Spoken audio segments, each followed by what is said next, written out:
জমির সংকট, আমি বলি যে কৃষি জমি কেন নষ্ট হয়ে যাচ্ছে। অনেকগুলো বিষয় আমরা বলি যে শিল্পায়ন হচ্ছে, নগরায়ন হচ্ছে, মানুষ বাড়ছে, তার বাড়িঘর প্রয়োজন।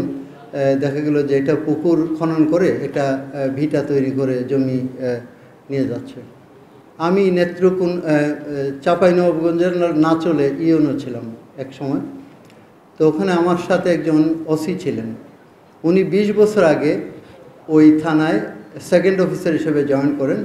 পরবর্তীতে আমি যখন ইউনো ছিলাম তখন উনি ওসি ছিলেন। তো আমি জিজ্ঞেস করতাম ওকে, 20 বছরে এই অঞ্চলে কি পরিবর্তন হয়েছে, আপনি কি দেখেন?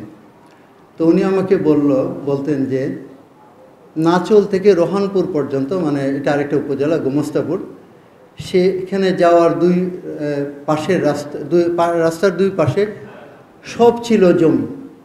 কিন্তু এখন 20 বছর পরে রাস্তার দুই পাশে একটু জমিও নাই। সব কোনো না কোনো হয় চাতাল হয়েছে অথবা মানে নানাভাবে এটা চলে গেছে। এখন আমি কালকে আমার এক জুনিয়র কলিগ একটা বিশ্ববিদ্যালয়ের ভিসি আমাকে রিকোয়েস্ট করলেন যে তার বিশ্ববিদ্যালয়ের জন্য ভূমি অধিগ্রহণ করার একটা বিষয় মন্ত্রণালয়ে আছে। তো আমি জিজ্ঞেস করলাম কত একর? বললো যে 200 একর। এই 200 একর জমি কোন জায়গায়? এটা আমার নিজের জেলায়, আমি জায়গাটা চিনি। এই 200 একর জমি কিন্তু পুরোটাই হচ্ছে কৃষি জমি। 200 একর জমি বিশ্ববিদ্যালয়ের জন্য এখন বরাদ্দ, মানে অ্যাকোয়ার করা হচ্ছে। তো ঠিক তেমনি আপনি দেখবেন যে অসংখ্য রিসোর্ট হচ্ছে বিভিন্ন জায়গায়, সেখানেও কৃষি জমির উপর রিসোর্ট হচ্ছে। তারপর ইট ভাটা, আর নদীর যে বালি, যে কথাটা বলা হচ্ছে, এটা প্রচুর অনেক নদী দিয়ে বালি আসছে এবং ধানের জমিটা নষ্ট হয়ে যাচ্ছে বালি পড়ে। এবং এগুলো আমরা যে বালি খোর আছে যারা এগুলো ইজারা নিয়ে বা না নিয়ে নদীর ভিতর থেকে বালি উঠাচ্ছে এবং আস্তে আস্তে নদীর পাড়ের যে জমি সেটা নদীতে বিলীন হচ্ছে।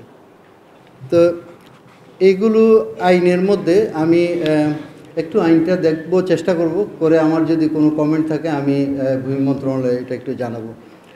তো 2001 সালে কিন্তু একটা ভূমি নীতি ছিল, অর্থাৎ ভূমি ব্যবহার নীতি 2001 সালে। সেখানে বলা ছিল যে 69% জমি আছে কৃষি জমি।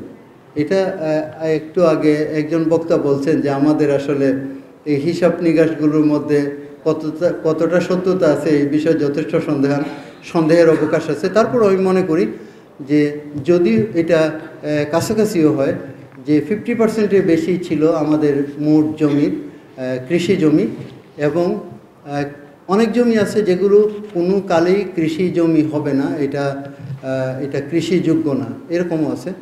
সেটাও প্রায় আমাদের মোট জমির 6-7%-এর কম না। তো এখন আমার মনে হয় যে 50% জমি কৃষি জমি নাই আমাদের মোট জমির মধ্যে।